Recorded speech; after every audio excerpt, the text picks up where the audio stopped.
अब ये ज्ञान आत्माएं समझेंगी, पूरा विश्व समझेगा। आने वाले समय में पूरा विश्व सतगुरु रामपाल जी की ही शत भक्ति करेगा, इन्हीं की शरण को अपनाएगा। अन्यथा लोग बहुत ज्यादा दुखी हो जाएंगे, परेशान हो जाएंगे और अंत में दुखी होकर सतगुरु रामपाल जी की शरण में आने के अलावा दूसरा कोई ऑप्शन पृथ्वी पर किसी के पास नहीं रहेगा। लेकिन जो ज्ञान को आधार बनाकर समय रहते ज्ञान को स्वीकार कर लेंगे तो अच्छा है।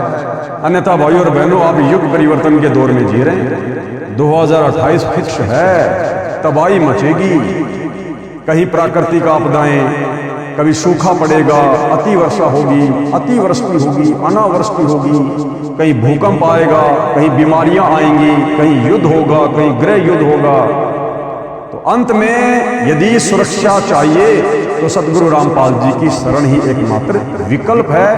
और इस अनुसार जो शास्त्र विधि अनुसार ज्ञान सतगुरु रामपाल जी बता रहे हैं, भक्ति दे रहे हैं, इस शास्त्र विधि अनुसार इस ज्ञान को, इस भक्ति को, इस योग को हमने अंत में अपनाना पड़ेगा। दूसरा कोई तरीका सुख प्राप्ति का नहीं है।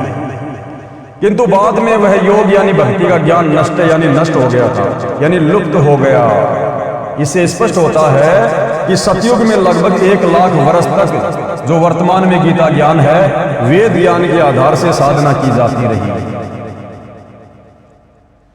उसके पश्चात मनमाना आचरण शुरू हो गया था, क्योंकि राजा इक्ष्वाकु का परपौत्र नाभिराज हुआ, जो कि अयोध्या का राजा था, तथा अंतिम कुलकर यानी कुल की मर्यादा का पालन करने वाला अर्थात वेद ज्ञान अनुसार साधक था। यानी सतयुग की शुरुआत में अयोध्या का राजा नाभिराज, जिसने लगभग 1 लाख वर्ष तक अयोध्या में राज किया, तो नाभिराज तक तो भाई और बहनों ये वेद ज्ञान था, वेद ज्ञान अनुसार भक्ति होती थी। नाभिराज के बाद में अयोध्या की गद्दी पर बैठा उसका बेटा ऋषभदेव। जैन धर्म के लोग जिसे अपना प्रथम तीर्थकर मानते हैं, जैन धर्म का उत्पत्ति कर्ता मानते हैं। तो नाभिराज के बाद सतयुग में अयोध्या का राजा बना ऋषभदेव, और उस ऋषभदेव ने भाई और बहनों फिर मनमाना आचरण करना शुरू कर दिया।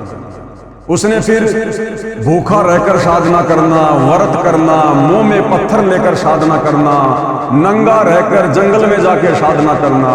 उसने फिर इस वेद ज्ञान के विपरीत साधना शुरू कर दी थी। और उसी समय से यानी सतयुग 1 लाख वर्ष बीतने के बाद से